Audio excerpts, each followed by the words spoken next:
Ang mabuting balita ng Panginoon. Pinupuri ka namin, Panginoong Heso Kristo. Purihin palakpakan ng mabuting balita.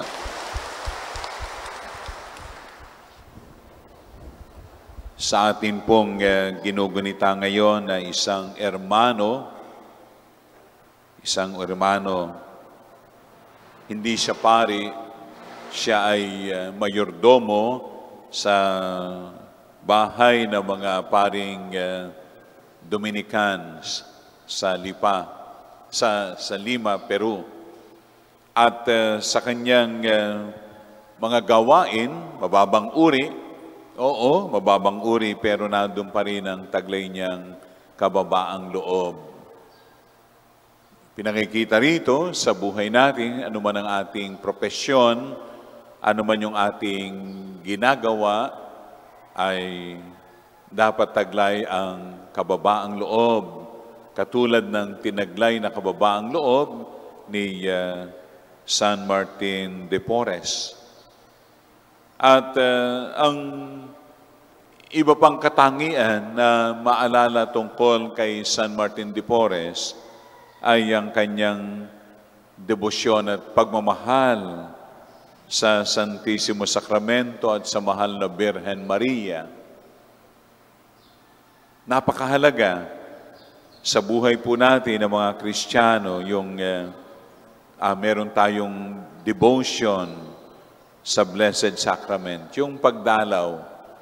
Akin pong hinahangaan yung mga parokyano na kapag sarado po dyan sa gilid, katulad kahapon, ay pupunta rin sa may tagiliran upang sila ay magdasal. Gusto namin, Father, makalapit sa tabernakulo. Gusto namin makapagdasal, makabisita, visit to the Blessed Sacrament.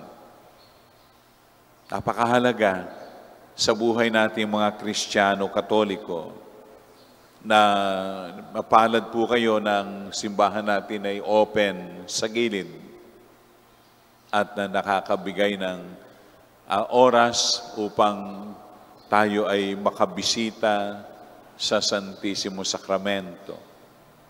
At ang debosyon sa mahal na Birhen Maria, ito ang mga katangi-tangi rin kay San Martin de Porres. Kababaang loob, malalim na debosyon sa Blessed Sacrament at sa Blessed Mother, sa mahal na Birhen Maria. At taglay niya ang tunay na kabanalan. Meron tinatawag tayo na gift of bilocation, na siya'y nasa Lima, Peru, pero may pagkakataon siya ay nandoon din at the same time sa China, sa Africa, sa Francia, sa Pilipinas, yung bilocation. Hindi dahilan, kundi bunga at tanda ng kanyang kabanalan. Nasa dalawang lugar sa parehas na oras, panahon. Mga kapatid, si San Martin de Porres ay ating isa sa mga modelo nating mga Katoliko, mananampalataya, na kinakailangan natin ng kapulutan ng kanyang pagiging mababang loob. Katulad ng sinabi ko, kahit anong profesyon po natin, kahit ano yung naabot natin, taas ng naabot sa pag-aaral natin at sa ating karir, mahalagang tayo ay nananatiling nakatuntong ang paa sa lupa, mababang loob, sapagkat mas dinadakila natin ang Panginoon na pinagmumula ng lahat ng meron tayo at ano tayo. Amen? Palapakan natin ang Panginoon. At patuloy tayo sa ating pagpapalalim ng debosyon sa Santisimo Sacramento. At ngayon din po, hindi lang unang tuwing unang Biyernes sa mga apostolado ng panalangin, kundi gawin natin ito na yung pagdalaw sa Blessed Sacrament. Ito yung simbahan natin, bibihira ito na isasara. Nagkataon lang po, busy si Joel, kaya isang araw ay kahapon, sinara po niya yung magkabilang tagiliran.